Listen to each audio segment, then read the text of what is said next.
Movie start होते ही रनाए को दिखाया जाता है जो सोकर उठती है और उसके बाद एल्बम में अपनी पुरानी पिक्चर्स देख रही होती है और तभी उसका बेटा डाल्टन भी वहां पर आ जाता है और वो भी अपनी मदर के साथ पिक्चर्स देखने बैठ जाता है। डाल्टन अपनी मदर रनाए के बचपन की पिक्चर्स देखने के बाद अपने फादर जोश की बचपन की पिक्चर्स देखने के बारे में पूछता है, जिस पर उसकी मदर उसे आंसर करती है कि तुम्हारे फादर की बचपन की कोई भी पिक्चर नहीं है क्योंकि वो अपनी पिक्चर्स को संभाल कर नहीं रखते। इसके बाद रनाए अपनी बुक्स को एक बुक शेल्फ में रखती है, लेकिन कोई उन बुक्स को गिरा देता है।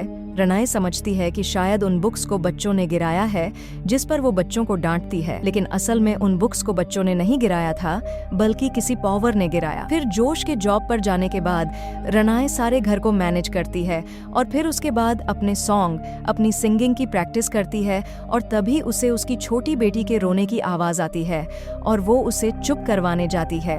वो अपनी बेटी को चुप करवाती है, लेकिन चुप करवाने के बाद भी बच्ची बार बार रो रही होती है। रात को डाल्टन जबकि खेल रहा होता है तब लॉफ रूम का दरवाजा अपने आप ही खुल जाता है। डाल्टन लॉफ रूम में जाता है और वहां पर लाइट ऑन करने की वजह से वो एक सीढ़ी से स्लिप होकर गिर जाता है और वहीं पर डाल्टन किसी चीज को देखकर चीखना चिल्लाना शुरू कर देता है।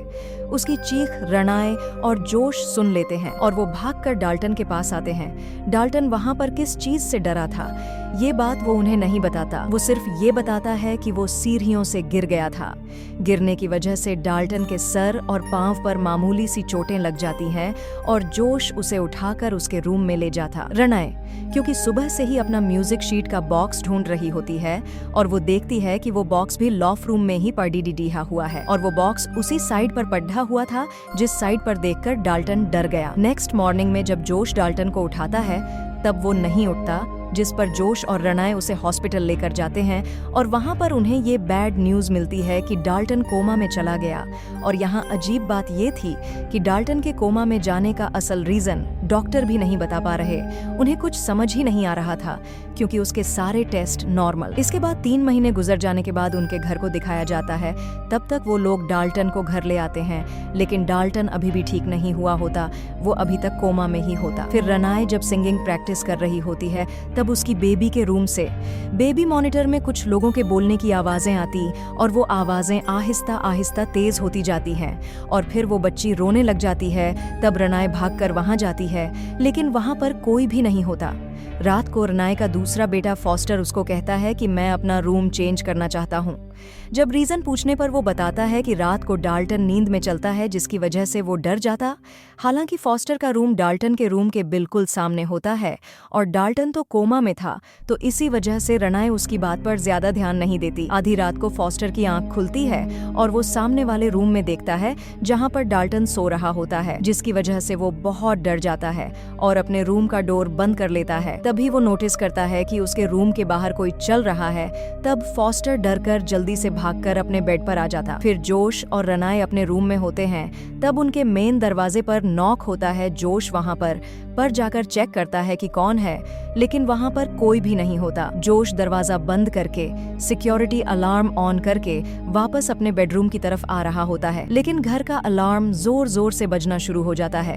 तब जोश भागकर वहां जाकर चेक करता है और वो देखता है कि दरवाजा खुला हुआ है। वो दरवाजा और अलार्म दोनों को बंद करता है और तभी रनाए को अपनी बेटी की रोने की आवाजें आती हैं। रनाए जब अपनी बेटी के रूम में जाती है तब उसे वहां एक आदमी नजर आता है, जिसे देखकर वह काफी शाउट करती है और जोश को बुलाती है। तब जोश भागकर वहां पर आता है और वो बताती है कि उनकी बेटी की रूम में कोई आदमी था। जोश सारे रूम को चेक करता है। अब जोश जब दोबारा मेन डोर के पास आता है तो वो देखता है कि इस बार भी दरवाजे खुले हुए हैं, जिसको वो कई बार बंद कर चुका है। इस बार भी जोश वही करता है, दरवाजा और अलार्म दोनों बंद करता है और पूरे घर को चेक करता है। आखिर ये क्या माजरा है और कोई है तो नहीं घर के अंदर। फिर हम देखते हैं कि इतना अरसा गुजर जाने के बाद भी डाल्टन की कंडीशन पर जरा भी पॉजिटिविटी नहीं आ रही है और डॉक्टर्स भी इसके पीछे असल वजह को नहीं जान पा रहे हैं। और रेनाए को डाल्टन की बेडशीट पर खून से भरे हुए एक पंजे का निशान नजर आता है, जिसे देखकर वो बहुत बुरी तरह डर जाती है और फौरन जोश को कॉल करती है। लेकिन जोश घर आने में थोड़ी देर कर देता है, जिस पर उन दोनों के दरमियान थोड़ा सा झगड़ा होता है। रेनाए जोश को बताती है कि ये घर कर्जड़ है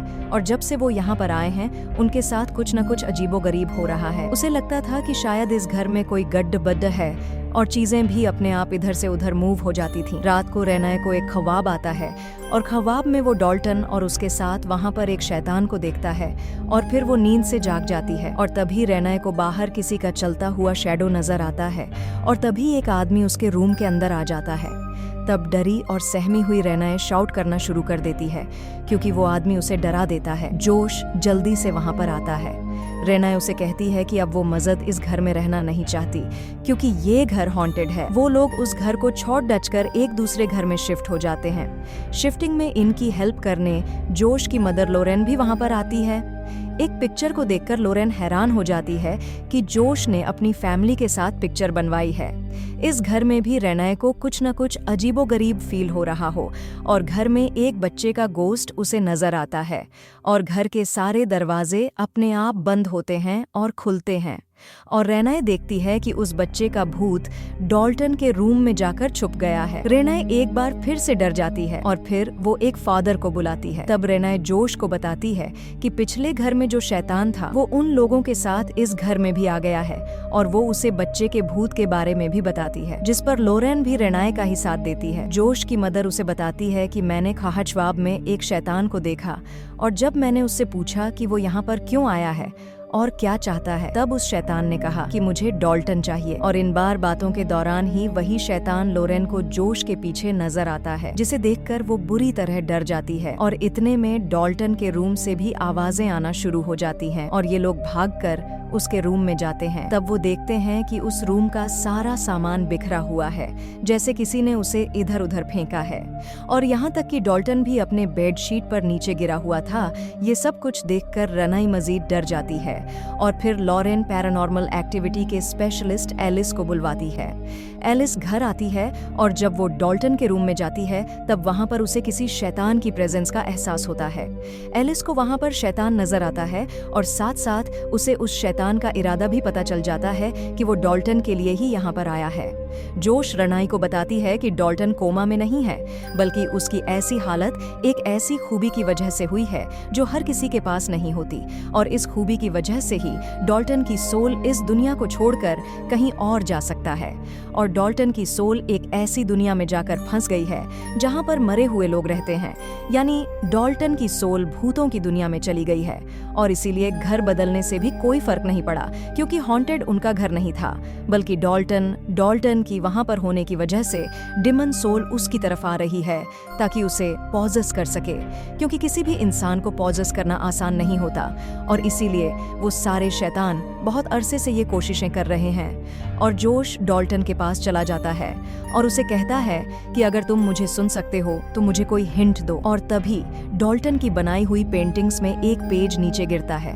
जोश उस पेज को उठा लेता है और उसकी नजर डाल्टन की बनाई गई बाकी पेंटिंग्स पर जाती है और उन ड्राइंग में एक ड्राइंग वो भी होती है जो उस शैतान की।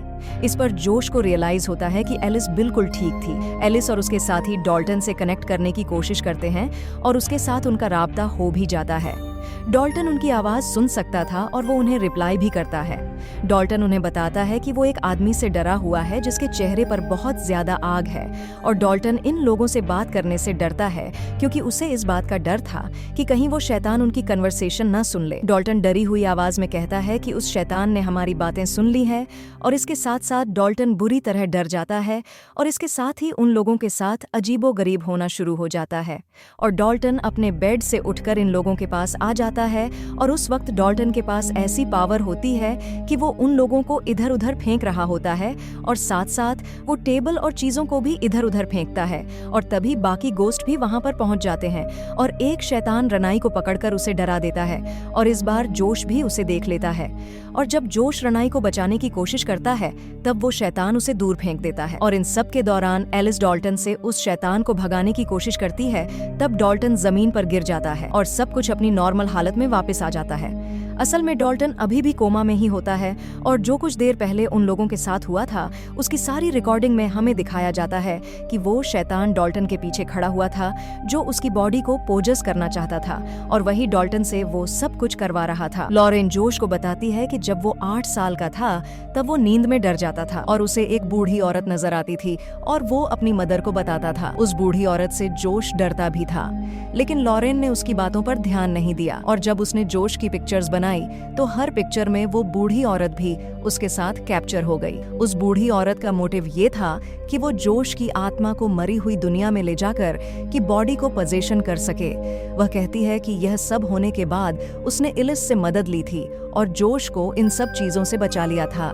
इलिस ने जोश के माइंड से सारी वह बैड मेमोरीज को खत्म कर दिया था, लेकिन आज तक जोश पिक्चर खिंचवाने से डरता है और यही वजह है कि एल्बम में उसकी कोई बचपन की पिक्चर भी नहीं थी। इलिस उसे कहती है कि अब जोश ही है जो डाल्टन को बचा सकता है और वह उन मरे हुए लोगों की दुनिया में जाकर डाल्टन को वहां से बचाकर ला सकता है और वह कहती है कि इस बात का ध्यान रखना कि वहां के लोगों को यह पता ना चल सके कि तुम इसी दुनिया से गए हो, वरना वह लोग तुम्हारी बॉडी के लिए भी यहाँ पर आ सकते हैं। और फिर जोश दूसरी दुनिया में चला जाता है और डाल्टन को ढूंढता है। इसी दौरान वह बहुत सारे क्रीपी घोस्ट को देखता है। आगे जाकर वहीं पर उसे डाल्टन भी मिल जाता है जिसके पांव को किसी ने जंजीरों से बांधा हुआ था। वह दोनों मिलते हैं और डाल्टन जोश को बताता है कि वहां पर एक शैतान है और उसी शैतान ने उसे यहाँ पर रखा हुआ है। जोश डाल्टन को उन जंजीरों से आजाद करता है और तभी वह शैतान जोश को देख लेता है। वह शैतान जोश पर अटैक कर देता है। जोश किसी तरह अपनी जान बचाकर डाल्टन को वहां से लेकर भागता है, लेकिन जोश वहां से आसानी से वापस नहीं आ रहा होता